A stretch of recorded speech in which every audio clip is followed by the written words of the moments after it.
Xin chào mọi người đã đến với video giới thiệu về công trình tái hiện Bến Ninh Kiều trong Minecraft, một biểu tượng văn hóa và du lịch nổi tiếng của thành phố Cần Thơ. Đây là một dự án tâm huyết được thực hiện nhằm mang lại góc nhìn đầy sáng tạo và mới mẻ về một địa danh quen thuộc của người dân miền Tây. Nhìn từ trên cao, công trình đã tái hiện Bến Ninh Kiều với các khu vực chính như tượng Bác Hồ, quảng trường, công viên, bến thuyền, chợ lòng và các dãy nhà xung quanh.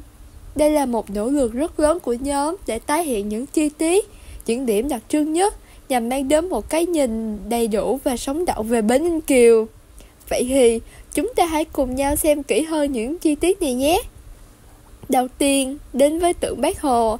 Đây cũng được xem như trái tim của toàn bộ công trình, tượng trưng cho lòng kính yêu và niềm tự hào dân tộc của người dân Cần Thơ. Được đặt ngay tại vị trí trung tâm, tượng luôn là điểm nhấn nổi bật và là nơi người dân đến để tri ân và tưởng nhớ. Trong Minecraft, chúng em đã tập trung rất nhiều vào việc tái hiện những chi tiết của tượng bằng cách sử dụng Display Entities. Đây là một tính năng trong Minecraft dùng để hiển thị khối, vật phẩm.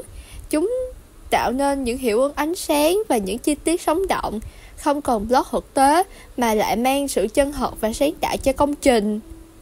Tiếp đến là quảng trường và công viên. Nơi này đã tạo nên một khoảng không gian rộng lớn, là nơi để diễn ra các hoạt động cộng đồng, văn hóa và giải trí.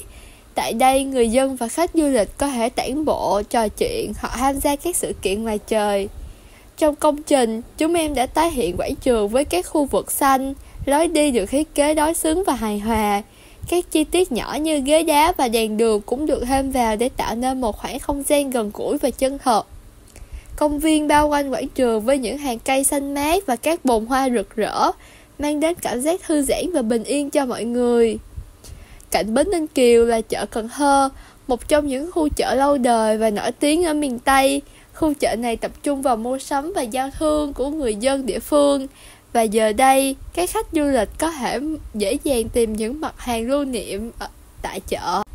Trong Minecraft, chợ lòng được thiết kế với các gian hàng đầy đủ màu sắc, mái chợ cổ kính và các lối đi nhỏ tạo nên không khí nhộn nhịp đặc trưng.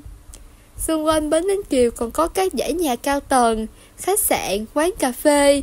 Chúng em đã xây dựng các thiết kế cấu trúc này gần giống với tỷ lệ chính xác bằng cách sử dụng các block gỗ và kính, làm nổi bật nét hiện đại pha lẫn truyền thống.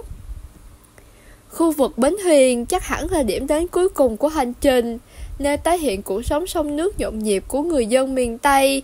Những chiếc thuyền đầy màu sắc được thiết kế chi tiết tái hiện lên khung cảnh giao thương trên sông đậm nét văn hóa.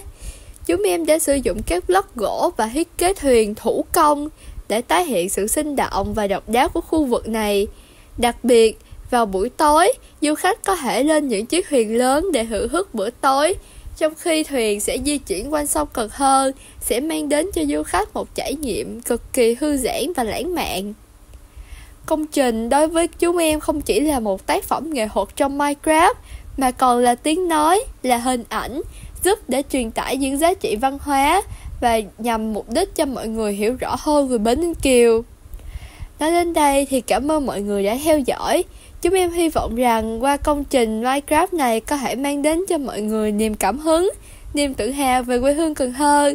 Đồng thời, chúng em mong muốn lan tỏa vẻ đẹp văn hóa đặc trưng của Bến Ninh Kiều, không chỉ đến với các bạn bè ở tỉnh thành khác, mà còn mong vươn xa ra đến với các bạn bè trên thế giới. Cảm ơn và hẹn gặp lại!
Bye.